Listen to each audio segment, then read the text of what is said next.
be 100% honest with you. If I am in a context like in a public or social environment and somebody starts using like the hard R directed towards somebody, right? Especially somebody that's weaker, smaller, can't defend themselves, somebody's getting touched. Like I'm not going to tolerate that. That shit makes me so mad. The Cracked Cauldron is a podcast hosted by Ed Bolden-Greer and Jacob A. Garner. In each episode, Ed and Jacob will have free-flowing conversations about life, culture, and personal growth.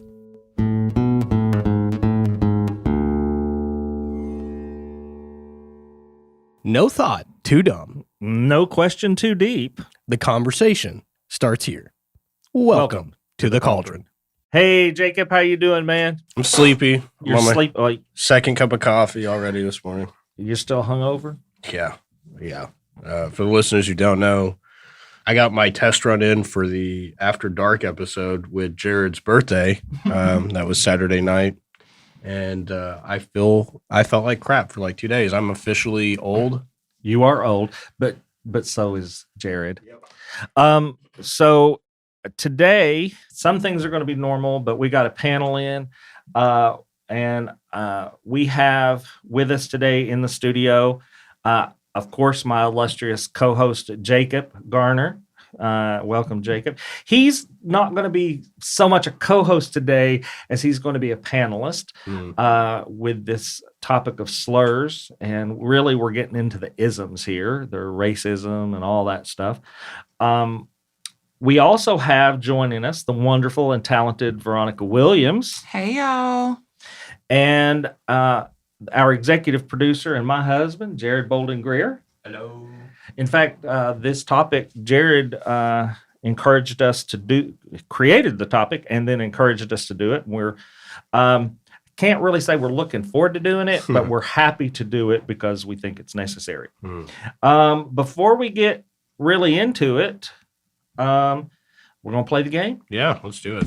Okay, it's gonna be fun with other people. I know. Jacob pulled our cards for us, and of course, he gave me a player card. And you know, when we have player cards, we talk about staff as opposed to other players. Which player or which staff person is most likely to be able to point to north at any given moment? Jeryd. No. Yeah, I was gonna say either Jeryd or Kristen. Facts. I get newbie. Yeah. Facts. I changed it. Either or, yeah. Yep. But I could easily see Jeryd if I said which way is north. He would go, hold on, and he would look at the sun and then point a direction. That is 100% correct. No. As soon as Ed read the card, I was like, oh shit, it's north. Jeryd might be a good answer, but I was really thinking about this, and I'm gonna disagree. Who would you say? I think Matthew. Oh, really? I think that he's so technical about everything that he obsesses about things. He probably knows where north is to get where he needs to be. I love him. My money is on newbie. I don't care what you say. My money is on newbie. Tangibly related, too. She is most likely on our staff member to have a compass at the ready somewhere. Man. We all have compasses on our phone. If you don't have a newbie in your life, get you a newbie. Yeah. Because, man. You don't have a newbie in your life, get you a newbie. Because, baby, look. V, you're up. So my topic is food. What is the most American food? Tacos. If you know, you know. Because Americans love tacos. But in general, burgers and fries. Cheeseburgers. Yep. Kind of related. I remember my cousin from England. His name was Ashley. When he came to visit, I asked him. I said, "What's like the most American thing you can think of?" And he said, "The all-you-can-eat buffet." Facts. I know that. First of all, two things wrong with that statement. One, buffet, gross, hate it, can't stand a buffet. Not even a Chinese buffet. Have you ever seen how kids act at a buffet? Have you ever seen the kitchens of certain restaurants? What's the difference? Yeah. I've literally watched kids sneeze. Yeah. And they're under the sneeze hood. Yeah. And then nobody does anything about it. Don't worry, the heat lamp cooks it. Yeah, right. And then the all-you-can-eat part really bothers me. That's what makes it American. Yes. Yeah. I'm going to vote for cheeseburgers or burgers. I'm actually going to say pizza.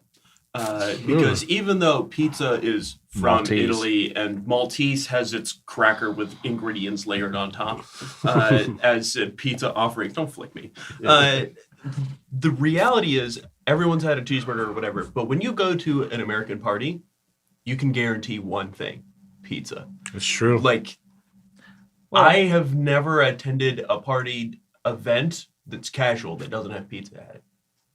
That's a good point. I think by definition, the Americano would have to be the most American, right? Yeah.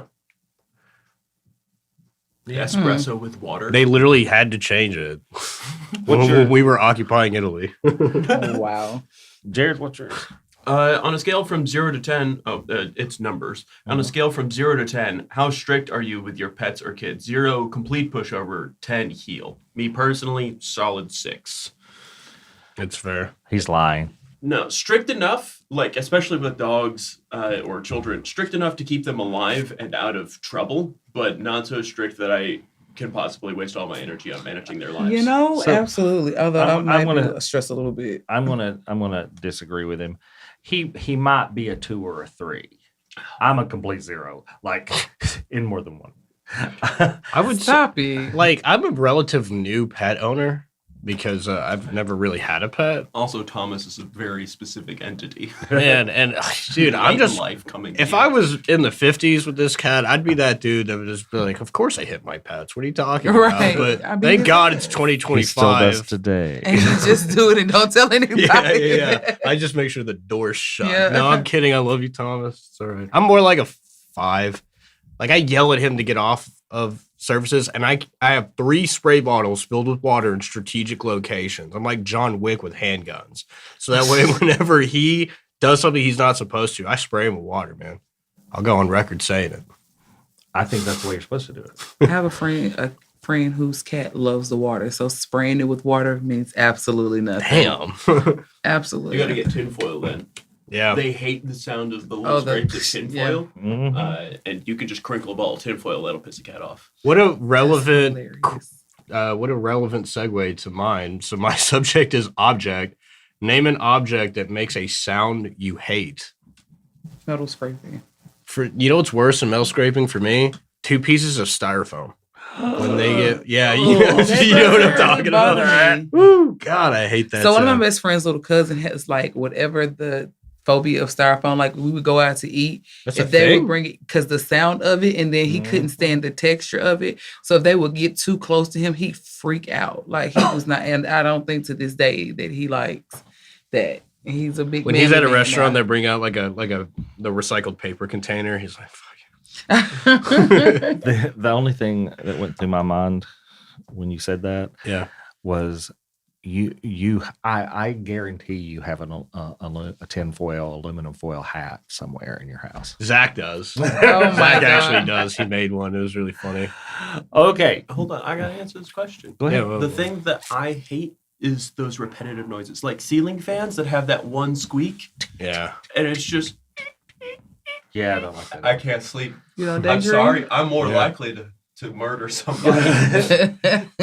I'm actually a Russian plant, and that's the trigger. Yeah. And I go You're the off the Manchurian He goes candidate. Oh to God, Medic. I'm married to a Russian plant. I just see red. Are you know? a ficus? Oh my God. Okay, before we dive into this topic that we're going to try to address today, we want to acknowledge the weight of today's conversation. We've been joking around, but we're going to take this serious. This episode will include a discussion of slurs, words that have been used to wound, exclude, and diminish people. We recognize that hearing or even reflecting on these terms can be triggering, and we encourage you during this episode to take care of yourself. We believe this is one of the many difficult but necessary topics that must be addressed if we are going to move forward as a society. Slurs are not isolated insults. They are tied to a larger system of harm, sexism, racism, xenophobia, homophobia, and all other forms of discrimination that continue to shape our world. Our goal today is not to sensationalize or repeat these words, but to examine them thoroughly and responsibly. We want to explore how language carries power, the power to divide, but also the power to heal and reclaim. By engaging with this subject, we hope to shine a light on the way words can perpetuate harm and also how they can be transformed into tools for understanding, solidarity, and change. So as we move into this discussion, we invite you to listen with care, with openness, and with the awareness that words matter. They can wound, but we believe they can also build bridges. And it's in that spirit that we begin. So my panelists are here, and the way we're going to do this, I've got a list of questions that I've come up with about slurs. And I really want you all to talk from your own perspective about them. And during your conversations with us today, if you have a way to connect why it matters to you, I encourage you to do that. So we're going to start with the very first question, and it'll be a question for everybody. How have slurs personally impacted your life or your identity? Who wants to go first? I don't mind starting. So my experience with slurs is kind of weird. Growing up, I didn't identify as gay or as part of any specific community. So I guess the most accurate slur that was thrown at me was cracker. And that didn't really have any bite for me. And it was weird. There was a long period of my life. My sister actually started a rumor that I was gay in middle school. And be your own family. And she, to be clear, I was not identifying as gay. I spent I spent 3 years at that school. So it was 2 years of middle school and 1 year of high school, and it was a 6-year school. So they had a middle school, high school combination there, small community.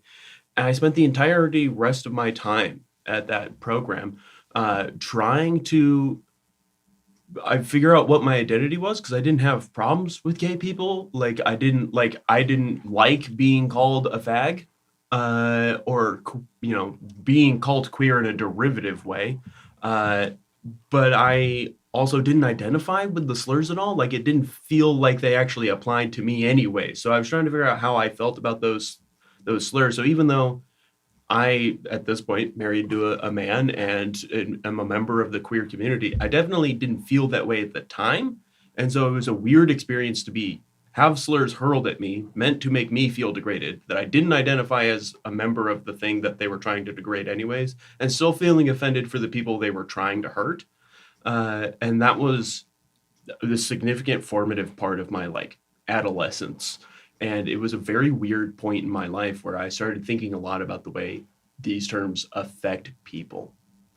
But I feel like, if I could ask you a question, because I know a lot of white people that have told me that the worst part about being white is hanging out with other whites, and then they start using slurs. They feel like it's comfortable, okay, cool, it's just us. There's definitely that safety factor, especially in the small town where I was going to school there. When you get into an isolated community, and there's not even really the people, the number of Black people at our school was, the whole population of the school was maybe 1,000 across all the grades.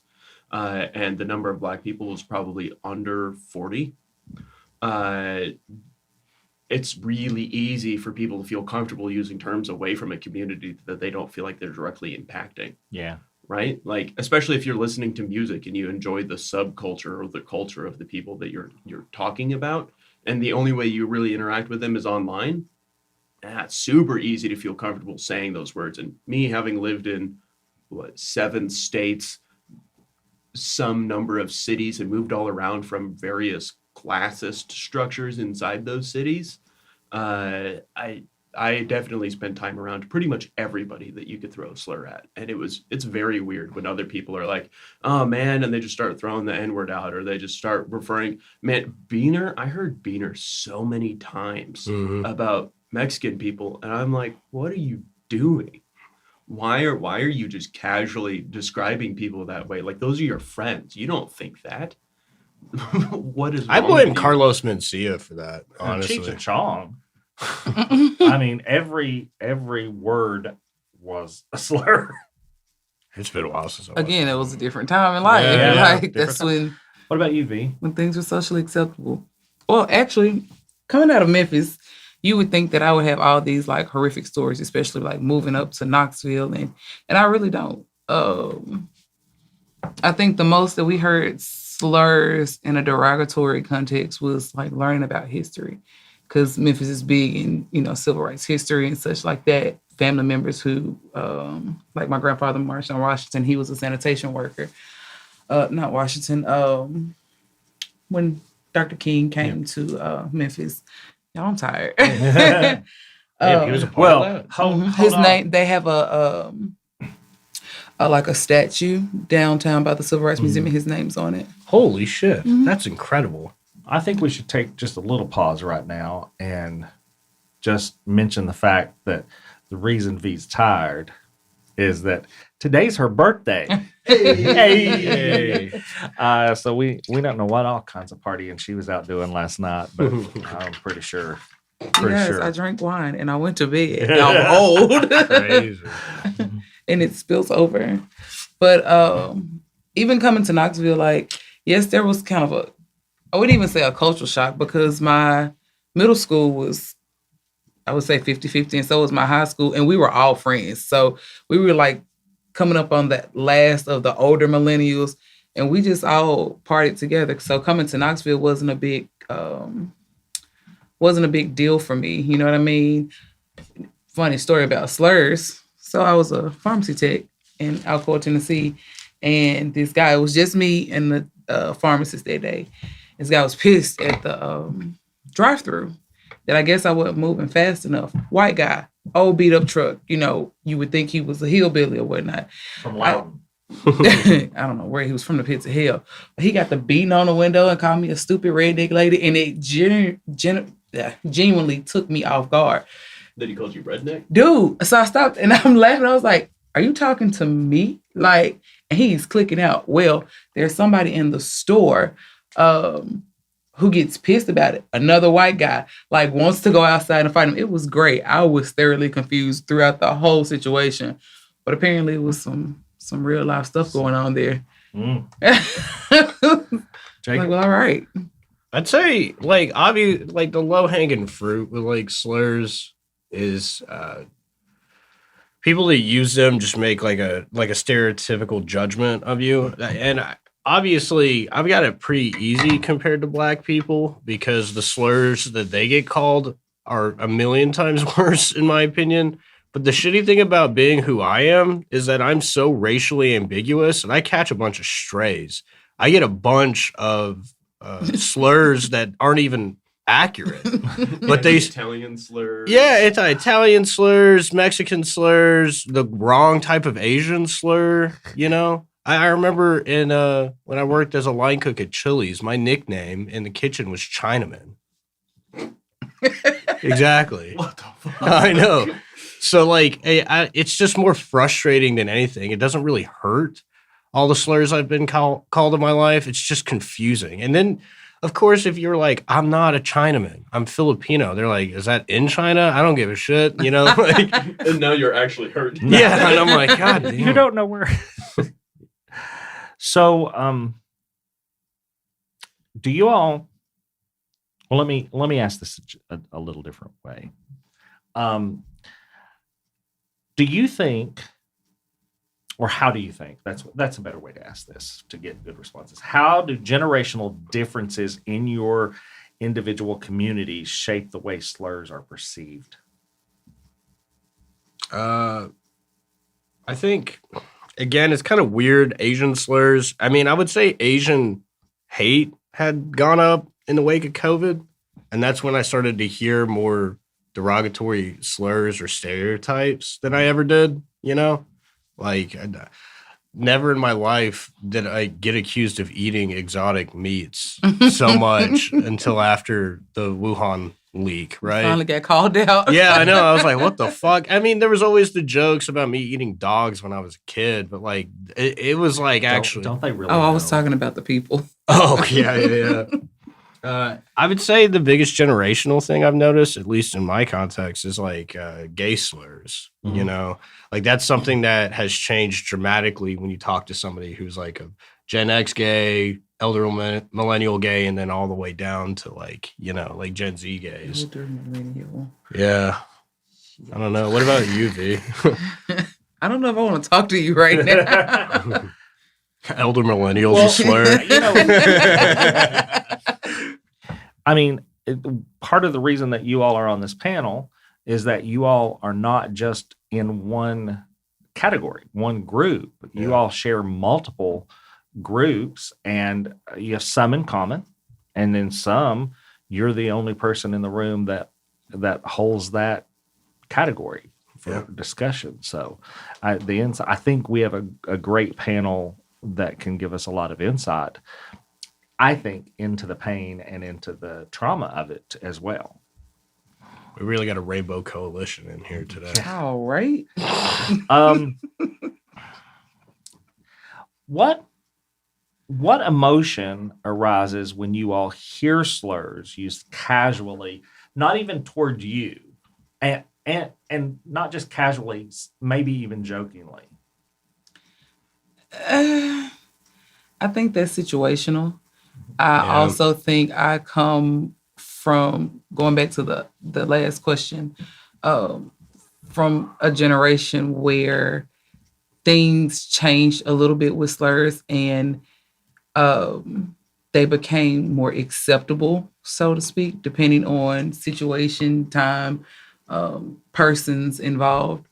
So, and fair to say, I'm a little desensitized because I work with the general public. So that is always someone's first goal at trying to provoke me to act a certain way with my job, whether it's bartending or in healthcare. Like, that's always the first go-to. So for me, I'm very empathetic towards people who don't feel the way that I do, who are genuinely like affected by it. And so I'm the bully's bully, so it pisses me off when I see other people affected by it. But towards me, I'm just kind of like, I've been called worse by better, trust. So I think I'm going to make a broad statement here because I know you all pretty well. Would you all say that you are more offended by things that people say about other people than they say about you? Oh, yeah. Yeah. I think we're a bunch of misfits. You can really throw anything at us, and we're kind of like, oh, that's a dark humor collection. Yeah. Here's some, I'll say, Ed, you're not really, we've talked about this personally before, but I think, interestingly, your perspective on slurs, of the people in this room, you've probably had the most fear associated with being identified as part of a slurred community as part of your growing up experience. Oh, absolutely. Growing up in a very small rural area where being gay probably meant death or constant harm. Yeah, absolutely. And I'm not necessarily proud of how I reacted to those things. There's a part of me that is, because I personally I held myself so that I personally never got those slurs hurled at me directly, but they would hurl them at my friends. And then it became my responsibility, my chosen responsibility, to take care of that situation. I remember in high school, there was a guy who, by the way, African-American guy, and later in life came out as gay. So it was all about internal homophobia, I'm sure. But he kept punching and calling my friend Steve a fag. And Steve would talk about it, but I never saw it. And one day we were walking up the stairs to the third floor, and he did it, and I saw it. I was walking behind everybody, and something just flew all over me, and he had to go to the hospital. Yeah, I think sounds like some flew all over him. Yeah, I know. Well, that would be me. Attacked by the Greek freak. Yeah, Top rope, baby. So, do you guys know who Dave Chappelle is? I'm sure you all do. Yeah. Never heard of him. You're lame. Insert slur. I have to find I can't remember which one of his stand-ups it was. But he was talking about a friend he had who had eventually unalived herself.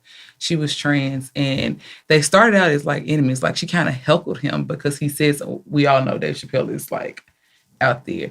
But they ended up becoming friends, and it's this whole dialogue. I'll send it to y'all. Y'all can insert it on here if you like. But it was real interesting on identity and how people are seen.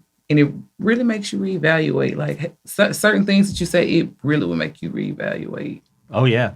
I mean, going back, and I'm speaking from an American perspective here a little bit, but the slurs used to other people in our society now, historically, were a lot more life-threatening in the sense that being identified as one of those slurs, right? Like Asian slurs, way more West Coast specific and whatever, right? The bringing over people to work on railroads, literally, and being identified as a member of the community who's not providing enough value, genuine chance you get buried under a railroad. Yeah. Like real fear, probably. Obviously, with systemic racism and slavery, Black communities, genuine fear of being killed all the time. We all, lynchings, genuine fear. That, thankfully, is not something that the last 60 years have so much held for people, although it's definitely still happening. And then the queer community up through the 90s, still likely to get you killed. And people would just not talk about it. Like, just conversation I've had with Ed and other people who are of the 80s queer community, sometimes your friends just disappeared. Yeah. And if it wasn't HIV/AIDS, then it might have been just an assault. And you might talk about it with your friends, but that's as far as it went. But the police weren't going to do anything because you're just a fag. Yeah, it was a lover's quarrel, and they were trying not to get up in it. I think it's interesting to really circle back to your question about like how it feels in like casual context, right? But like me and V were talking off air before the episode. Like there's still people within living memory that remember Jim Crow. My ex-girlfriend, her father was Japanese. His parents were in internment camps here in America. Wow. And I met my ex's grandmother one year for Thanksgiving, and she actually spoke to me about it. And it's so wild that when you think about slurs in some contexts as being, oh, that's an old-fashioned term, nobody's used that for 200 years. No, there's people within living memory, 60, 70, 80 years old, that remember those slurs, It's crazy. When we first moved into the building that we're in on Paper Mill, there was an African-American gentleman who was older himself, but his father was still alive. And he would come with him. And he told some of the most interesting, heartbreaking stories about like he wouldn't have been able to walk into that building. Absolutely. Holy shit. At the time. That building wasn't there, of course, but he was using it in context. Right. And how many times he had been turned away from a place just because normally he would be able to walk in, but there was a white person there who said, hey, I'm here, he shouldn't be in here, and was made to leave, That's fucking crazy that there are people who are alive like that who remember the smoking half of a fucking Friendlies or Chili's or whatever. Yeah, I know. The Waffle House. Yeah. But I think to answer your question in earnest, though, Ed, like if I'm in a social setting and people start casually using slurs, again, it comes down to the context. It comes down to who's saying it. I personally, even though, I'm dating trans individuals and my twin also is dating trans individuals, me and Zach really suffer to hear the phrase tranny, even if it's coming from one of them. It makes me physically recoil sometimes how uncomfortable it makes me. Well, that happens to play into one of the questions that I have a little later, how words that were once common are now considered slurs. And I think it goes down to the intent and usage of the word. I can tell you 20 years ago, people, and I'm going to name these just because I think it's important to kind of, I hate this word, but segregate them into groups, right? So drag queens, transvestites, transsexuals, and people who were undergoing sexual reassignment. Sometimes transsexual and those other people that were undergoing sexual reassignment were sometimes classified together, but they were very clear that transsexual was just outwardly. They were not having any surgeries. They may be on hormones. There was a big separation there. But they referred to themselves as tranny. Yeah. And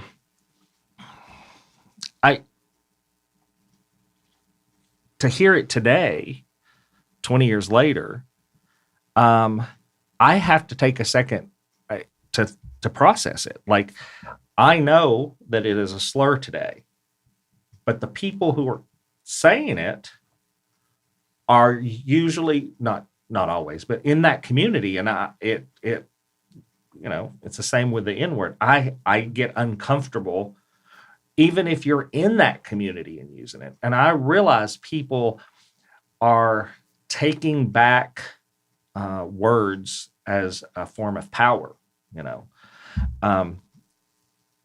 but it still makes me uncomfortable.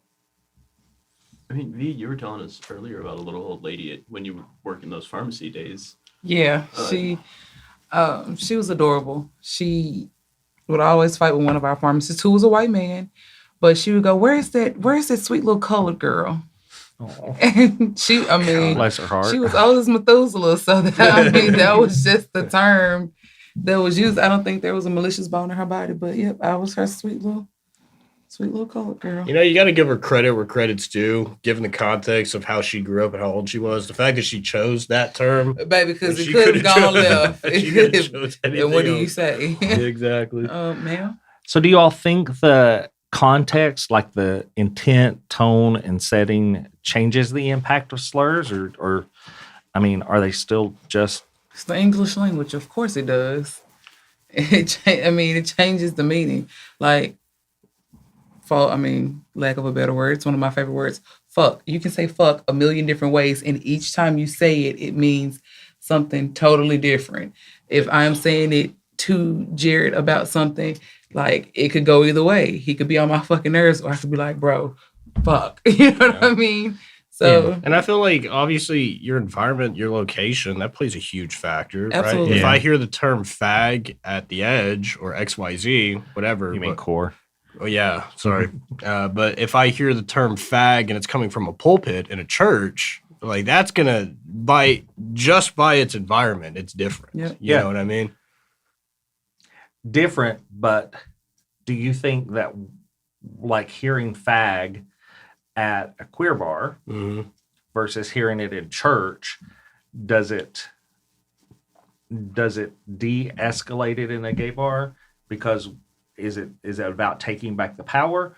What if it said, like, with intent, like, to harm at a gay bar? Because I have heard it that way too, by people in that community. Well, obviously, like, this is something that I think is like the underlying text, for lack of a better term, that happens with slurs. Like, you can't actually control how somebody you're talking to feels when you use a slur, even if they are part of the marginalized group of people, and they would probably, I don't know, like, using the term tranny. Right? I know trans people that they love using that term, right? Personally, I would never do it. They can't control how I feel when I hear it. But at the same time, I am never going to tell somebody that they can't use a slur unless I feel like they're not allowed to. You know what I mean? And this might be a super hot take. I think anybody should be allowed to say any slur they want, just because it makes it easier for me to identify what kind of person they are. Oh, God. When all of those racist white people want to build a community in, what was it? Idaho.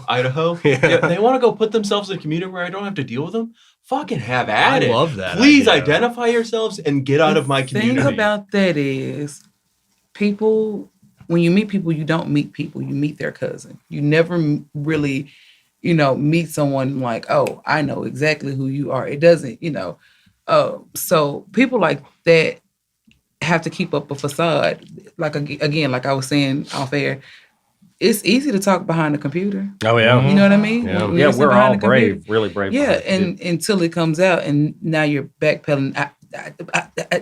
No, spit it out. You said what you felt. Spit it out now. Well, I kind of agree with something Jeryd said, but at the same time, I think the script was flipped in that situation in Iowa, because for a long time, people talked about taking all the fags and putting them on an island and just letting them do I feel their very thing. differently about that. Yeah. Yeah.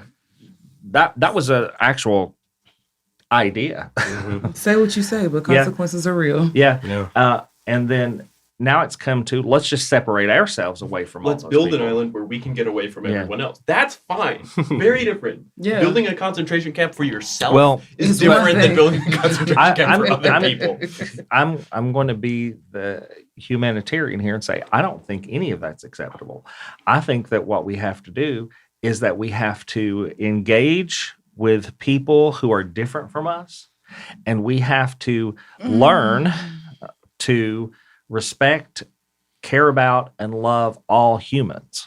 Yeah, but sometimes people be peopling, and Yeah. I can love you, and let me go over here to my concentration camp that I built for myself, for my peace of mind, because y'all are too people-y out here right now. Well, I can't deal I with it. guess what I'm saying is there are always going to be bad people, but I don't want, if I had the ability to create a perfect world, it would not be people being bad because of your religion or your race or your sex and keep going with it, where you were born, all of those things. People would just be bad people if they were going to be bad people, and it wouldn't matter who they were being bad toward. I feel like Take all the isms out of it. like this is something that you and I just like fundamentally are on opposite sides of, because I do not feel an inherent drive to respect and love everybody just based off the fact that they're human. There are people I actually hate. Like, I don't care if they live or die. I really don't have a feeling towards it. You know So what do I you mean? hate them, or are you indifferent? Because there's a difference. I know there's people I legitimately hate. Like Stephen Miller, I absolutely hate him. He's a virulent racist and a white nationalist, and I would feel nothing but joy if I saw that he died today. So- I really would. So Tell us how you let really me feel. let me put this in perspective. So, and I think that I might have said this on the podcast before. The opposite of love is not hate. Mhm. The opposite of love is apathy. That is the worst. Okay. So if love is the highest form of affirmation for people, having apathy is the, like, I don't care whether you breathe or I die. care not of your existence. Hate happens every day in your life. When I loathe your existence. Yeah. No, hate, you can be partnered with somebody that you're very happy with and wake up in the morning and they left the dishes in the sink, and you can hate them for 15 minutes. So sorry. Yeah, I know. Come on, Jeryd. I don't step it think up. that It was is one hate. spoon. I think that is disappointment or a form of anger. Hate is a form of anger, but it is like it has Hate is levels to it. externalized. Yeah. Well, it can be internalized. Yeah. Internalized homophobia. I things think like the that. thing with hate is that it shows you still have some care. Yeah. You care enough to dislike them. If the Sagittarian in us, I really don't have the energy to hate you, because in my world you're not about to exist. So yeah. Oh, I got plenty of energy for hate. dude. I used to my early 20s. Oh, I could go to war. And You ever watch that Chappelle skit, The Player Haters Ball? oh my God. Dude, I'd be That winning was- every fucking year. I can see it now. So, Halloween next year coming to you. what role do you, since we're talking about Dave Chappelle, what role do you think humor plays in perpetuating or challenging slurs? I definitely think that we've swung too far I was like, what era? with comedy right now. Especially if you look at the Austin comedy scene with Joe Rogan's Mothership, and they're talking about free speech being back and all sort of stuff. And I'm gonna paraphrase a quote from Stavros Halkis, who is one of my favorite comedians right now. He said that racism and discrimination is the cost of freedom of speech in comedy, right? And he doesn't think that it's worth it. That he said, yeah, cool, we get to have free speech, but the cost is that you have white comedians using the hard R or using the term retard or faggot or tranny and all this other stuff. And they're like, dude, it's not worth it to him. And it's not worth it to me either. I don't see, there's been very few instances where a comedian who was white used the hard R in a stand-up routine and it felt like it had any sort of actual social value. Like, not that he was using it as a slur to demean Black people, but to give context around a concept about social injustice, right? Like, I think Louis C.K. did a very funny bit about it, right? Yeah. But the problem is there's only one Louis C.K. You have 100 Chads hanging out in Austin using the hard R slur, thinking that they're really pushing comedy forward when they're not. Right. I get that. Go ahead. To piggyback off what you said, back to Dave Chappelle, one of the reasons why he quit his show, because, you know, he would do like the angel and devil on your shoulder, but he would come in with different races. And he said, I noticed one day that when he did the one of blackface, that one of his producers he was like, you can tell the difference when someone is laughing at you or laughing with you. And he said the tone of his laughter just did something to me. Yeah. And so that's one of the reasons why he decided to kind of step away from stand-up for a while, or the Chappelle Show for a while. Well, speaking of that, you know, it's what I think is the most ironic thing ever. Some of the most racist people I know loved Dave Chappelle's Clayton Bigsby, the blind Black Klansman. Of course they did. They love that skit, but the meaning and the purpose behind that skit flies right over their head. Yeah. They just find it funny that there's a Black Klansman. It's like a minstrel show to them. Exactly. Yeah. I don't know. Real quick, let's take a quick break. We'll just decompress, run to the bathroom real quick, and we'll be right back, guys. And we're back. So I got a couple more questions, 3 really, that I want to ask, because we need to kind of start winding down. What responsibility do you all think bystanders have when like a racial slur or any slur for that matter are hurled in public spaces? What's the context of the hurl? Yeah. It's an attack on somebody. If these are two strangers and the interaction is clearly between two strangers and the person who's being insulted doesn't know how to handle themselves, bystanders might need to step in. Are they obligated to? Technically, no.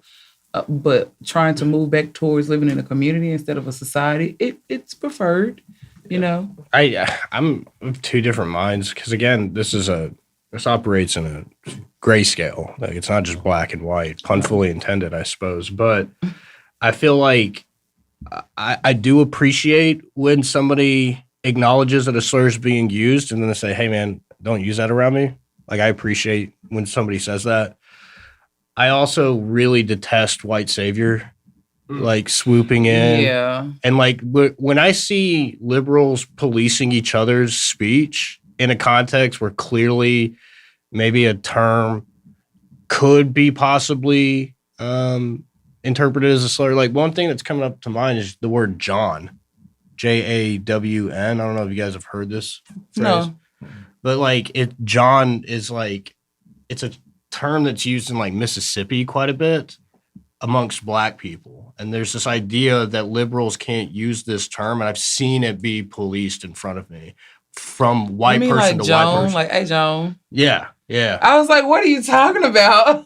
Gotcha. See, and, like, that's It's an older term, though. exactly. And we're splitting hairs so much that here I am as a Filipino telling a Black woman from Memphis what this phrase is. How fucking stupid would it be for me to police the use of that term, whether or not it's a slur or not? So, like, I'm of 2 different minds. I like seeing people get called out for it and standing up.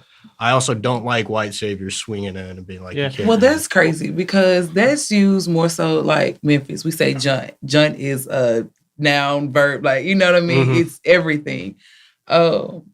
I've never looked at that term like that. Like it's never crossed me like that. Mm-hmm. So let's recontextualize this, because I think we're kind of going away. I want to reframe it in an attack scenario. Like it's not necessarily violent, but it is a offensive thing going on. Mm. Look, dude, I'm just gonna be 100% honest with you. If I am in a context like in a public or social environment, and somebody starts using like the hard R directed towards somebody, right? Especially somebody that's weaker, smaller, can't defend themselves, somebody's getting touched. Like I'm not gonna tolerate that. That shit makes me so mad. Like I know the whole story though. Yeah, I gotta know the whole story because there's been times I've jumped when I should have just stood where I was at, and it's been a problem. But like I don't know, it's less so. I guess really what it comes down to is I hate seeing people abuse a position of power. I guess that's what it would be for me. Are you punching down? Yeah. Are you punching down? Because to be honest, if you're using evocative language because you don't have a physical recourse to control the situation, and someone's attacking you or intimidating you, and so you reach for slurs as a way to get some control over the situation because you're a smaller individual or you don't feel like you're empowered in the situation. While I don't agree with that choice, I understand it, and it's different than if you're punching down. If you're already in a big community of people who look like you and you're attacking a single individual who does not look like you, that also is very bad, and I might be more inclined to get myself involved in that situation than if it's a person who seems like they're lashing out to defend themselves in a situation where they feel out of control. V? I agree with the both of them. To piggyback off of what Jeryd said, that's for some reason I can't think of the movie, but it's a train station. And I see that happening, but you realize that people follow, like people are followers. So with you standing up, a third of that crowd will change their mind because you stood up. They didn't really want to believe it, but they felt compelled to be that way because the majority was that way. So people who do that, like leaders of those type of crowds, are often cowards themselves. Mm-hmm. Yep. So I have had, for lack of a better term, because back then we didn't have the term, social warrior training, how to handle things in a closed setting, or an open setting, like at a march or something like that. So my opinions kind of differ from your all's. I don't know that it's ever okay to get physically, and I'm not saying it isn't okay. I'm just saying I don't know because every situation's different. But I think that it is always appropriate, regardless of which side, to say, hey, dude, that's not cool. Yeah. You know? I mean, slurs are really only still around because enough people in social situations like this, let it happen. Yeah. You know? So the social warrior in me says, when slurs are being slung, that's hard to say, slurs are being slung, and you are aware that they're not being like congenial in how they're being used, I think it's a time to call it out. And I'm not just talking about, hard R's or things like that. I think that I have a social responsibility to, and it's limited, I don't want to be like the protector of the whole world. Yeah. But I think that if we don't take some responsibility for protecting others, marginalized people who may not be able to take care of themselves, or I think what V was alluding to, are being trapped in a scenario where if they react, they kind of prove the point. Mm-hmm. Oh, definitely. Oh, yeah. Definitely. Working with the general public. That's it. And I'm not trying to say this in a white savior way, because I really agree with you on that. But I think that as a enlightened individual who sees discrimination happening far deeper than we think about it on a normal day, that we do have some responsibility. I don't think it's an obligation, but I think it's a responsibility. I think those two things have different meanings, but that we have a responsibility to react, even if that reaction is just to say, that's not cool. Yeah. You know? And I As a do. crowd going, whoa, when Yeah. somebody takes that step too far. Yeah, that definitely has an impact on situations. I mean, I definitely do appreciate when whites use their white privilege to kind of like speak up to defend minorities, because it's like, cool, at least you guys are using your inherent privilege. That's pretty nice. Well, you know, in that it's context. like I don't know. in the school. Seeing soccer mom Karens, people that I stereotype based off of their appearance alone, online getting in ISIS face when they're terrorizing some Hispanic person, knowing that because of the way they look and sound that they can do that shit's awesome to me. I'm like, wow, Well, it's 'cause like you can't get me to do that. Like I can't. Yeah. It's like I went around to all of Yeah. the people in our school when ICE was threatening all the things and said, you let me do this fight. Yeah, exactly. That's where I want you to go away, go somewhere else. I'll take care of this. Mhm. Because I'd rather take a punch than somebody be hurt. Yeah. You know, So here's something I'll say. I've lived in some very poor areas, and so I've been in touch with a lot of communities that are historically and culturally somewhat forced to be poorer by design. And there's government documents that show that systemic racism and forcing housing districts to function the way they do to keep people of marginalized brown communities marginalized.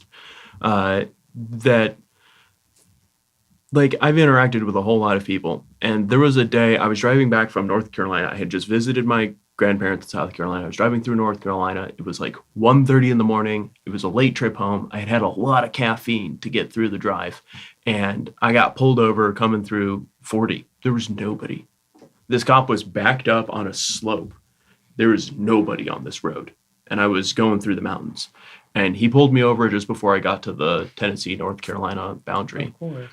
And I had so much caffeine in my system, I was literally just vibrating. I don't know if you've ever hit that level of caffeine, but I was like shaking. My hands vibrated on the wheel. I could tell how much caffeine I had. And the cop come up, he knocks on the window, and I go, "Hello, officer." He goes, "You all right, son?" And I was like, "Yeah." He goes, "All right, how come you seem nervous?" And I'm like, "It's not good when you get pulled over." You know, like, and it was all caffeine. I was stressed because I was like, I don't need a fucking ticket right now, but it was caffeine. And he let me go. He let me go because I was a white kid. And that was like, oh, this is privilege. This is what white privilege looked like. Because if I were brown, I would have gotten out of my car and he'd have been looking through my car. And if I was unlucky, he might have planted drugs in my car and taken me home or to a jail cell. And I was like, oh, that's what white privilege looks like. I haven't had the experience where I've benefited from the system by being white until I looked like a nervous fucking wreck in the middle of the night. And a cop in a distinctly racist community. If you look at the charts for the county I was in when I was going through there, super racist. Mm-hmm. And being white is what got me out of trouble. Nothing else. Being white and 19 was what made that safer for me and didn't ruin the rest of my fucking life. And that was the moment that I noticed white privilege. And now when I hear other people talking about how they don't have white privilege, I am like, no. You clearly don't understand. Because you don't have to live anybody else's life. All you know is what your life is. And here's the thing. You don't have to do anything but be white to have white privilege. You don't have to acknowledge it, but it's still there. I mean, I definitely think cop comes up, I could have gotten shot. That realization that certain white people make like that, I think that's why you see the white savior thing come in so much. It comes from a good place because they acknowledge that the use of a slur, it's more than just the word. It's the every bit of weight behind why that slur is being used, why it's been used in the past. I think that's why I see such a virulent reaction sometimes from people trying to prevent that from happening because they acknowledge the privilege. Mm-hmm. You know? So, next question here. We all work for a school. How should schools and educators address slurs in the classroom? Thankfully, we've never had to deal with this, but how do y'all think that we should deal with that? I mean, head-on approach is 9 times out of 10 what's preferred, because once you start to tiptoe around subjects and give people loopholes, they take them every time. That's my thought. Because, I mean, if that's how you feel, that's how you feel. Be strong enough to say that's how you feel. Here's a slur that we probably aren't all thinking about, like bitch. Like, that's a gendered slur designed to make women feel less, right? Like, it came up in a book I was reading recently where the main lady in the town who runs everything gets mad at her subordinate who says bitch one time, and she's like, what, gendered terminology? That's where we're at? And I was like, oh, shit. And I like, it just wasn't a thing that I was thinking about until I read that section of that book. And we use that super casually all the time. And I definitely have heard classmates, like our students, call each other bitch friendly. Yeah, it's contextual. It's contextual. And I'm not going to step in. I'm not going to step in for virtually any slur amongst community members who have that community because it's not my job to police interactions between people until I notice that it's being used as a threat. Now, as soon as that slur becomes, you bitch, that's a very different situation. Depending on if we're fighting over chips or not, you leave me and him alone. I think that, like, when it comes to how a school should handle it, I think either extreme is very unhelpful. You don't want to have it be so laissez-faire and say stuff like it's just a word, anybody can say it. But you also don't want to have grammar Nazis going nuts about everything. Absolutely. Because I think one thing that the Christian nationalists in our government have done a very good job of doing when they've quote unquote gone after woke, right, is that completely removing any piece of literature that has a racial slur in it in order to make whites feel like they aren't bad people. I think that is so unhelpful. It's unbelievable. To act like racism doesn't exist anymore. So why do we have to read To Kill a Mockingbird? It's just I get that 100%. Part of me looks at this as a school administrator. I have to look at it in 2 different ways. One is from like the literature standpoint.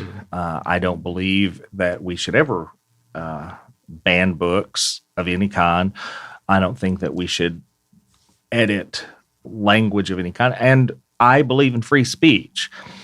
However, I also know that our Constitution, the rights under our Constitution end when they harm somebody else.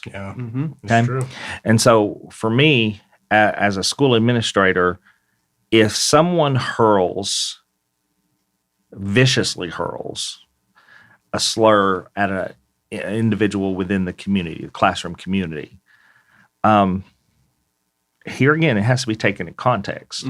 What did the other person do, right? Were they doing the same thing, right? But I don't think that person should be allowed to be in that community anymore. If we get into a situation where one student uses a slur against another student, that you're gone. We tell everybody it's a safe space. And as soon as you've made that unsafe by just the word choice that you deliberately went out of your way for, that means you're done. There's not a second strike for that situation. That's a one strike you're out kind of thing. Because if we're going to talk about privilege, right? There are other forms of privilege, and if you assume privilege to use a slur like that, you have to be willing to take the consequences. Thanks. What responsibility do you all believe media and entertainment industries have in shaping how slurs are used or avoided? I think a lot of the times they're irresponsible. So there was a show called The Carmichaels, and I felt like that they hit on social issues like head on type thing. I mean, you have people on either side that could say it's biased depending on what their viewpoint is. But I think that it got too real, and that's what got them canceled. However, there are other shows that I won't name because I'm not necessarily a fan that kind of push a narrative and is so unrealistic. These are things that would not happen on just a normal given Tuesday, you know, and so I think sometimes they're a little irresponsible in the way that they portray things and put things out there and portray real life, so to speak. I mean, the show Atlanta, there's a whole lot of use of slurs in Atlanta. Yeah. And I wouldn't take that away from the community just because they're portraying life the way that they live life. Absolutely. But also, we talked about the Breakfast at Tiffany's with Mickey Rooney and the yellow face. Absolutely inappropriate. Should we remove the movie? Nah. No, I don't think so. I think understanding the context that we've come from and the place that on a very related note, White Christmas is a movie that my family watches pretty much every year because my mom loves it. Blackface in it, though, like 100%. They do, I think it's during February for President's Day. There's a holiday. So the movie is based off of Holiday Inn, the movie is Holiday Inn. White Christmas is the sequel. To Holiday Inn. Huh? When was it made? It's black and white. It's been Like so 30s or 40s. Yeah, again, I go later than the generational- 50s. Like this is midpoint in a lot of people's careers. White Christmas. Who's the lead singer? I don't know. Real famous people. Well, Holiday Inn sort of started some of their careers, and people who have gone on to make every dancing and whatever movie. But like it is important that we don't strip Bing Crosby. Bing Crosby started in Holiday Inn. Well, not started. Fred Astaire too. They were both in this movie, and it was a significant part of their launch into success. And it's a really good movie. 1942 is when it came out. And we can't strip the historical impact of wearing blackface out of society. Correct. We have to acknowledge that it happened and why it's fucked up. Like, we got to do both. But it makes us uncomfortable that we speak about that, so let's not speak about that, okay? well. I mean, it was so long ago. if we're going to talk about 1942. that movie for a moment, Louise Beaver, which was an African American actress, played Mammy. Yeah. And then Glenn Leedy, And they called her played Mammy in the movie. in the movie. That's that was her. Name. her title and her name. So now that's kind of like a part of your mama joke, like your mammy. Mhm. But then that meant something totally different. Like My that was- grandfather grew up with a live-in black woman who raised him for most of his childhood. Like, he didn't spend time around his parents as much as he did this black woman who was being paid for, very much following the cultural context of slavery, as his third parent. She beat him as often as his actual parents. Like, My opinion on the media, this is something that I think is very important to remember when it comes to social media in particular. That depending on your algorithm, you are going to get a different viewpoint, especially when it comes to slur usage and prejudice. If you're a racist leading person, a lot of the stuff you're going to see is like, it never happens. I don't even know what people are talking about. And then the next one, they're using hard R's and all type of. But then you also get algorithms for, and I know it sounds like I'm just bagging on leftists, but it's what annoys me the most. You get some people that get into an algorithm where they feel like there's a slur behind every word and around every corner. that's how I feel about the whole master bedroom situation. Like, it's been the master bedroom for a long, long, long time. And just because slavery happened during a period where people were calling it the master bedroom doesn't mean we need to stop calling it a master Yeah, bedroom. like sometimes it can just go too far now. Well, people. so I also will kick in on this one. So I sometimes in our house will refer to it as the master bedroom, but I also have it listed on my phone, like for the lighting setup, as the primary bedroom. I see it. I see exactly what you all are saying, but in homes where they started building 2 master suites, the thing came culturally to a stop, but they're still building 2 primary suites, same size, everything. and the people who lived in or resided, I guess, or slept in the primary bedroom. The other one was called the master. So I get all of that, but I agree with you, V. I think we've gone a little too far. Yeah. Yeah. I just think that social media should slide do out a of better reality job of fast. just breaking people out of these weird algorithm cycles, honestly. Well, I Well, think why the would they do algorithm- that though? Yeah. That is the way that we are being trained Yeah. now. We would have to create legislation about the way they get to Algorithms. make money, and Yeah. that's not a capitalist philosophy. Not current under the current administration. It's not. But it wouldn't be under any administration. Even our most leftist, which he's really just a centrist, Modani, Zohan Mondani. yeah, he's a centrist more than anything. If you actually look at his policies, he's not purporting communism, no matter what you fucking say. You can say it all you want to, Yeah, but it's not. yeah, it's not true. Even he's not going to be like, we need to change the way social media algorithms work because that's telling them how to make money in their business, and that's just not what our society and government function under. Listen to my QVC awards. So I guess we're going to wind this down, and I'm going to go to Jeryd first. Last words, last comments. I feel like we could talk about this for another 3 hours and I know. still have plenty of fresh stuff to say. Yeah. But when I suggested this, it's because I was listening to a comedian talk about stuff, and I was having a lot of the thoughts about the fact that historically slurs haven't affected me very much because I've never identified specifically with the communities. Growing up a white, cis, hetero male was not like us very slur friendly community for me. Like you just can't throw slurs at people who have all of the options. All of the privilege. Yeah. So like I was thinking about that and the impact of slurs and the use of slurs to reclaim community, which is something that we mentioned, but not something we really talked about.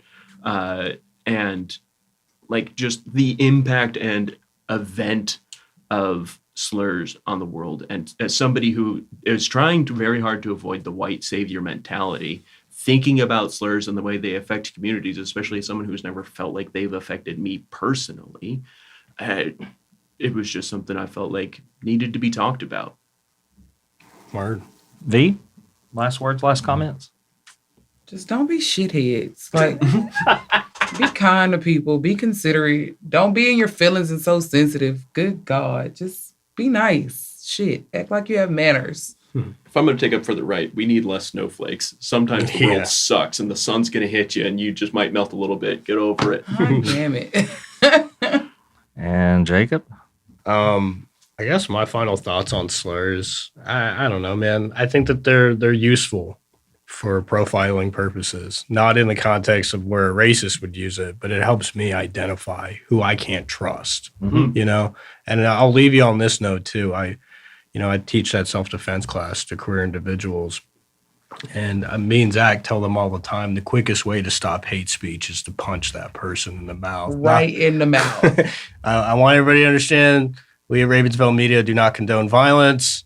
That's my personal opinion, though. As we close today's conversation, I want to thank our panel for taking the time to give us their insights into what I hope is the first of many topics in future episodes and seasons. In the end, we return to the truth at its center. Words matter. Words are powerful. They can wound, they can divide, and they can echo harm across generations. But they can also be reclaimed, reshaped, and used to build bridges of understanding and solidarity. Our discussion of slurs was not easy, nor should it be. These words carry histories of pain, but by naming them, examining them, and refusing to let them define us, we take back their power. We remind ourselves that language is not fixed. It is living, and it can be transformed into a tool for justice, compassion, and change. So as you step away from this episode, I invite you to carry forward The awareness that every word you choose has weight. Let your words be ones that heal, that affirm, that open doors instead of closing them.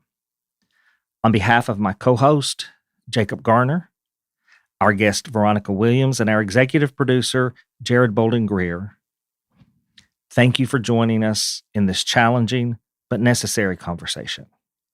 May we all continue to listen with care, speak with courage, and build a world where language uplifts rather than diminish. I'm Ed Bolden-Greer. Until next time, take care of yourselves and each other. Now, family, you adults have a few chores to do. Go on over to ravensvale.com and see about doing your chores on social media. Follow us on all the social media platforms that we've made available just for you folks. Like, listen, subscribe, and follow wherever you listen to podcasts. And if you don't mind, leave us a good rating and a kind comment. You can find The Cauldron on your favorite podcast platform. And again, make sure you hit that follow button to stay up to date with our latest episodes.